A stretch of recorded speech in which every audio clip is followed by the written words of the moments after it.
আইনের আওতায় নিয়ে আসা হবে, নাইলে এই দায় সারা জীবন বাংলাদেশের বয়ে বেড়াতে হবে। আমি একজন এমপি হিসাবে, একজন ব্যারিস্টার হিসাবে আমি মনে করি এটা জাতির সামনে নিয়ে আসা আমার দায়িত্ব। আপনাদের মাধ্যমে আমি এটা ছড়াই দিতে চাই এবং আমি দেখতে চাই যে কি ব্যবস্থা গ্রহণ করছেন।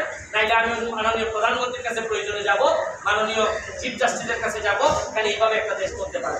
Thank you. ও পিএসসি কমিটি করছে, পিএসসি কমিটি, এই যে বাংলাদেশে কমিটিটার আমি ভয় পাই আরো বেশি। কমিটি করলেই মনে করলেন যে তামাচাপা চাওয়ার জন্য একটা প্রক্রিয়া শুরু হইল। আরে কমিটি কি কাজ? চোরলে চোর ধরছে পুলিশ, চোর ধরার পর চোরলে বলবে যে 8 বছর কে কে চোর আছে বল, এখানে আবার নতুন করে কমিটি করার দরকার আছে কি? পিএসসি হোক, টিএসসি হোক, যত এসসি হোক না কেন, চোর যার বলবে এই জায়গায় পুলিশ যাবে। এখানে মধ্যে এই তদন্ত কমিটি করা মানে একটু আসবে, এর মানে হজম করার জন্য একটু টাইম না। এগুলো আমার অভিজ্ঞতা থেকে। চেয়ারম্যান বলছে, এই চেয়ারম্যানের আন্ডারে ড্রাইভার ছিল ছিল না? ছিল না, সাদিক সাহেবের আন্ডারে ছিল।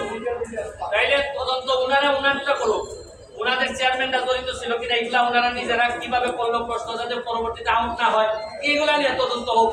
পিএসসি কিভাবে নিজে প্রোটেক্টেড হবে এইটার জন্য তদন্ত কমিটি করে, তারা তাদের প্রোটেকশন বাড়াক।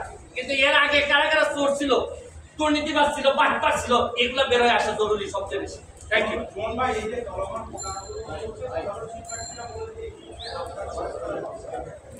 আমি এটার জন্য আলাদাভাবে কোটার বিষয়ে আমি আলাদাভাবে বলবো, কারণ প্রতিটা মানুষেরই এক একটা আন্দোলন থাকে। আমার কাছে তো আমি বললাম আমি সবচেয়ে বড় কোটা যেটা এই যে দুর্নীতির কোটা, এটার মাধ্যমে যে কি পরিমাণ লোক চলে যাচ্ছে ক্ষমতায়, এদেরকে আটকালেই হবে আমার বড় চ্যালেঞ্জ। আমি এই বিষয়ে আমি পরবর্তীতে আমি কনফারেন্স করে আবার কথা বলবো। Thank you.